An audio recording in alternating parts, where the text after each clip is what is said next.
નમસ્કાર વિદ્યાર્થી મિત્રો, સામાજિક વિજ્ઞાન વિષયની અંદર આજે આપણે આપણી પૃથ્વી વિશે અભ્યાસ કરવાનો છે.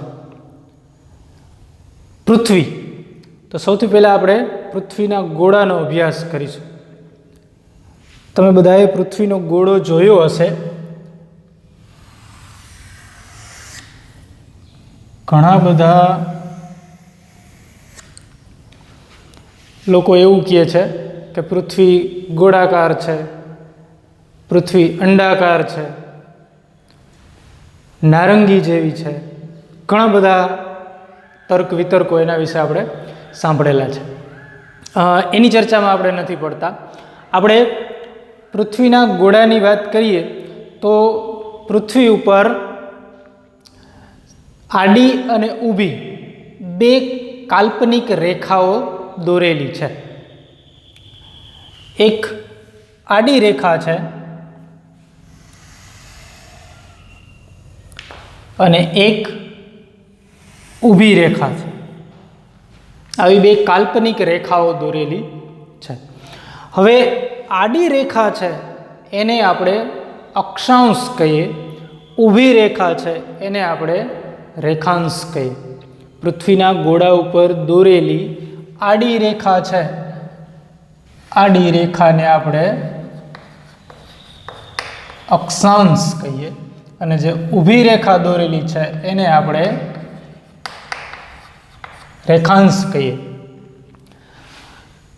તો સૌથી પહેલાં આજે આપણે અક્ષાંશ અને રેખાંશ શું છે, એનો શું ઉપયોગ છે એના વિશે અભ્યાસ કરશું. અક્ષાંશની વાત આપણે સૌથી પહેલાં કરીએ. અક્ષાંશ એટલે પૃથ્વીના ગોળા ઉપર દોરેલી આડી કાલ્પનિક રેખા, જેને આપણે અક્ષાંશ કહીએ. પૃથ્વી ઉપર અક્ષાંશ છે બરોબર વચ્ચે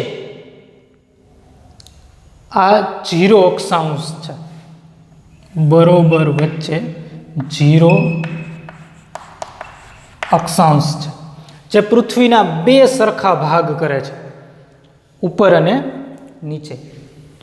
આપણે રેખાંશને હમણાં થોડી વાર માટે સાઈડમાં રાખી દઈએ, અક્ષાંશની વાત કરીએ. તો અક્ષાંશની વાત કરીએ આપણે, બરોબર વચ્ચે 0 અક્ષાંશ છે. 0 અક્ષાંશને આપણે વિષુવવૃત્ત કહીએ.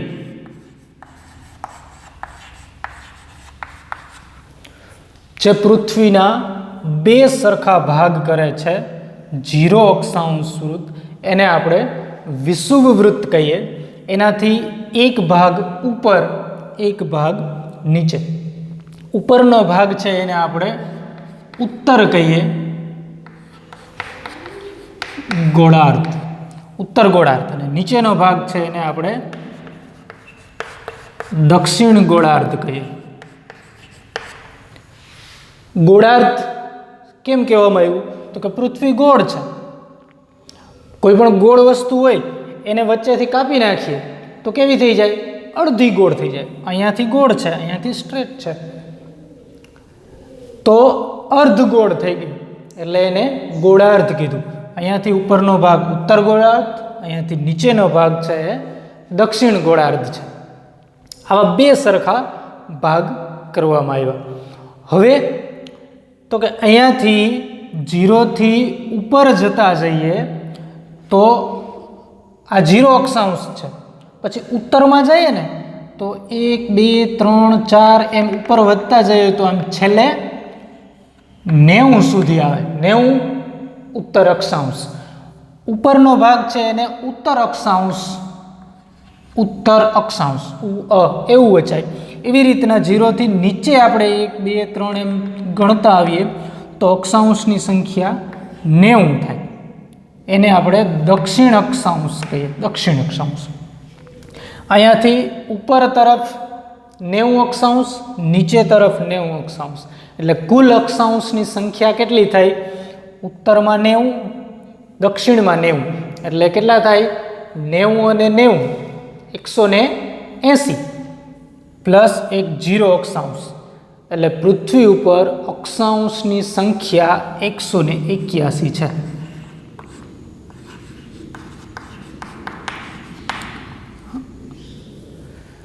ક્યારે એવો પ્રશ્ન પૂછાય કે વિષુવવૃત્ત સહિત અક્ષાંશની સંખ્યા કેટલી? તો 181. વિષુવવૃત્ત સહિત 181 અક્ષાંશની સંખ્યા છે. હવે એમાં આપણે વિભાગ વાઇઝ જોઈએ કયા કયા અક્ષાંશ છે મહત્વના છે. તો એક તો 0 અક્ષાંશ છે મહત્વનો છે, જે વિષુવવૃત્ત છે પૃથ્વીના 2 સરખા ભાગ કરે છે. હવે અહીંયાથી આપણે ઉપર તરફ જઈએ એટલે 1 2 3 4 એમ ઉપર તરફ જઈએ એટલે 23.5 ઉત્તર અક્ષાંશ. 23.5 ઉત્તર અક્ષાંશે આપણે પહોંચીએ એટલે ત્યાંથી એક અક્ષાંશ છે એ નીકળે છે, જેને આપણે કર્કવૃત્ત કહીએ છીએ. શું કહીએ એને આપણે? કર્કવૃત્ત કહીએ છીએ. એનાથી આગળ જઈએ, કર્કવૃત્ત છે એ કઈ રીતે મહત્વનું છે એની હજી આપણે આગળ ચર્ચા કરશું. એવી જ રીતના નીચે તરફ જઈએ, અહીંયા 23.5 દક્ષિણ અક્ષાંશ, ત્યાંથી પણ સેમ એવી જ રીતના એક રેખા પસાર થાય છે.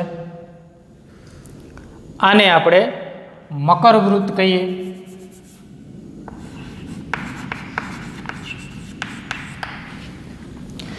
દક્ષિણમાં 23.5 એટલે મકરવૃત્ત, ઉત્તરમાં 23.5 એટલે કર્કવૃત્ત.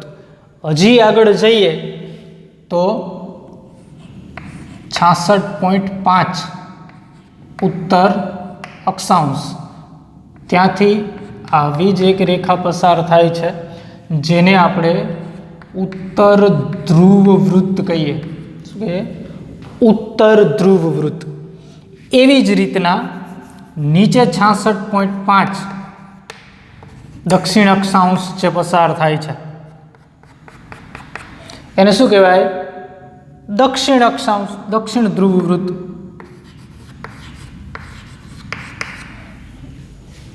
આ 66.5 ઉત્તરમાં છે ને ઉત્તર ધ્રુવ વૃત્ત, દક્ષિણમાં 66.5 છે એને દક્ષિણ ધ્રુવ વૃત્ત કહેવાય. આટલા વૃત્તો છે એ પૃથ્વી ઉપર મહત્વના અક્ષાંશ વૃત્તો છે. 0 અક્ષાંશ વૃત્ત વિષુવવૃત્ત, 23.5 ઉત્તર અક્ષાંશ કર્કવૃત્ત, 23.5 દક્ષિણ અક્ષાંશ એ મકરવૃત્ત, 66.5 ઉત્તર અક્ષાંશ એ ઉત્તર ધ્રુવ વૃત્ત, 66.5 દક્ષિણ અક્ષાંશ એ દક્ષિણ ધ્રુવ વૃત્ત. આટલા વૃત્તો છે એ પૃથ્વી પર મહત્વના છે. હવે આ વૃત્તોથી પૃથ્વીના વિભાગ પડે છે, એટલા માટે મહત્વના છે કે આ વૃત્તો છે પૃથ્વીને અલગ અલગ વિભાગમાં વિભાજિત કરે છે. કેવી રીતના? તો કે આ 23.5 ઉત્તર અક્ષાંશ અને 23.5 દક્ષિણ અક્ષાંશ એટલે કર્કવૃત્ત અને મકરવૃત્ત. તો આ કર્કવૃત્ત અને મકરવૃત્ત વચ્ચેનો જે વિભાગ છે, આટલો વિભાગ, આ વિભાગ છે એ ઉષ્ણકટિબંધ છે.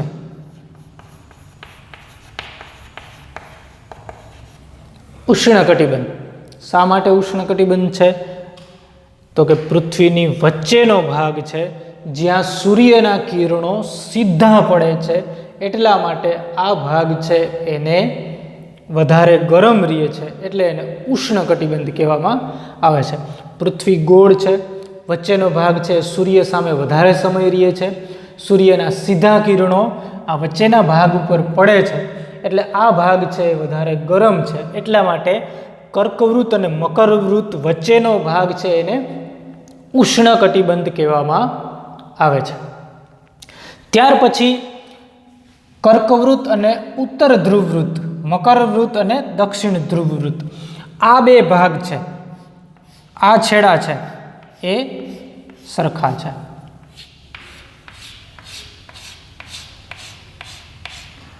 આ ભાગ છે અને આ ભાગ છે, બે સરખા છે, એને સમશીતોષ્ણ કહેવાય.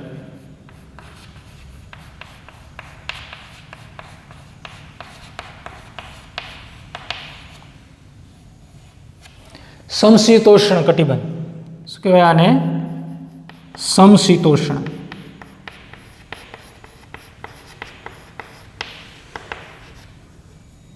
સમશીતોષ્ણ કટિબંધ. અહીંયા છે એ વધારે ગરમી પણ નહીં ને વધારે ઠંડી પણ નહીં. વાતાવરણ છે એ સમ પ્રકારનું વાતાવરણ છે. આ કર્કવૃત્ત અને ઉત્તર ધ્રુવવૃત્ત વચ્ચેનો ભાગ, મકરવૃત્ત અને દક્ષિણ ધ્રુવવૃત્ત વચ્ચેનો ભાગ છે એ સમશીતોષ્ણ કટિબંધની અંદર આવે છે.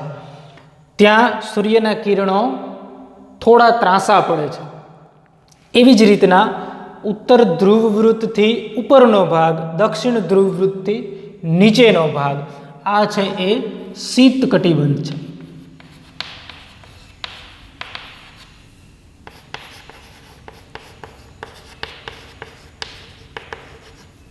શીત એટલે ઠંડુ.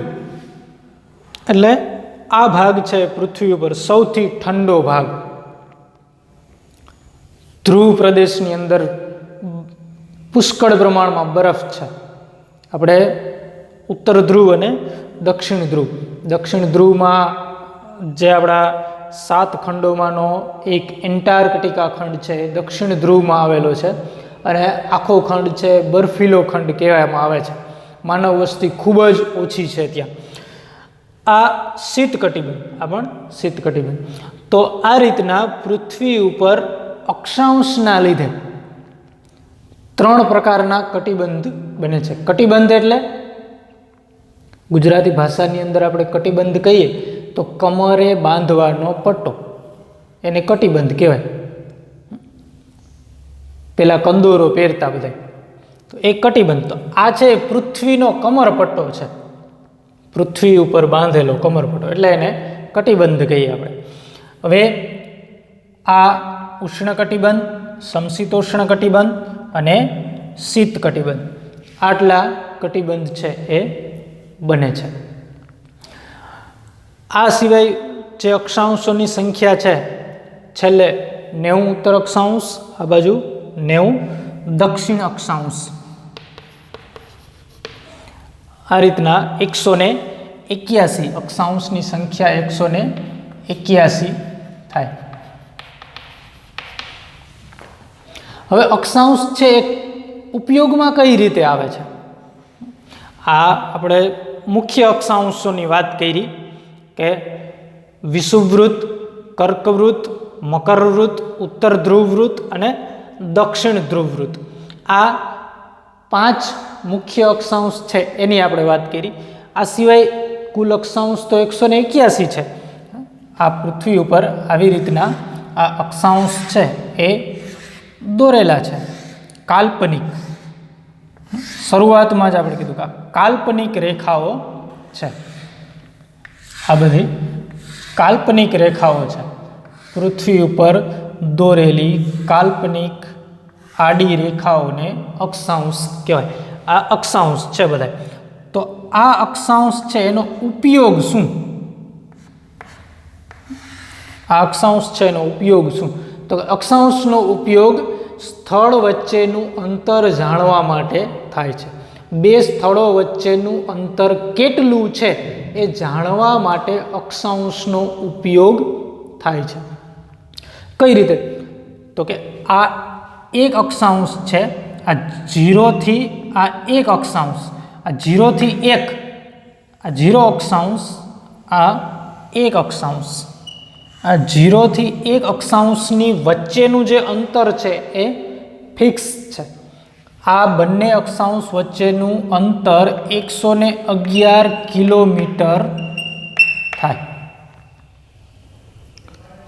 એવી રીતના તમે 1 અને 2, 2 અને 3, 3 અને 4 કોઈ પણ અક્ષાંશ વૃત્ત લ્યો, અહીંયા તમે લ્યો તો પણ 111 કિલોમીટર થાય.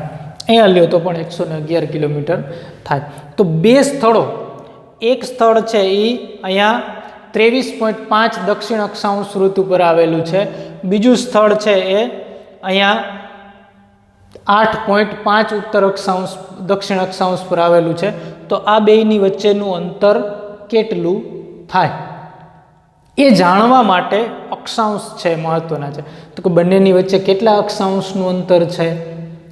તો કે આટલા અક્ષાંશનું અંતર છે, તો એનું બે સ્થળો વચ્ચેનું અંતર આટલા કિલોમીટર થાય. આવું આપણે અક્ષાંશ ઉપરથી જાણી શકીએ. તો આ અક્ષાંશની વાત થઈ. અક્ષાંશમાં ખાસ આટલા અક્ષાંશ: વિષુવવૃત્ત, કર્કવૃત્ત, મકરવૃત્ત, ઉત્તર ધ્રુવવૃત્ત, દક્ષિણ ધ્રુવવૃત્ત. આટલા યાદ રાખવાના છે. ઉષ્ણકટિબંધ, સમશીતોષ્ણ કટિબંધ અને શીત કટિબંધ, આટલા કટિબંધો યાદ રાખવાના છે. અક્ષાંશનો ઉપયોગ બે સ્થળો વચ્ચે અંતર જાણવા માટે થાય છે. બે અક્ષાંશ વચ્ચેનું અંતર 111 કિલોમીટર છે. પૃથ્વી ઉપર વિષુવવૃત્ત સહિત અક્ષાંશની સંખ્યા 181 છે. ઓકે, હવે આટલું જાણ્યા પછી આપણે રેખાંશની વાત છે એ આના પછીના લેક્ચરની અંદર આપણે રેખાંશની વાત કરીશું. રેખાંશ અને એનો ઉપયોગ એની વાત કરીશું. Okay, thank you.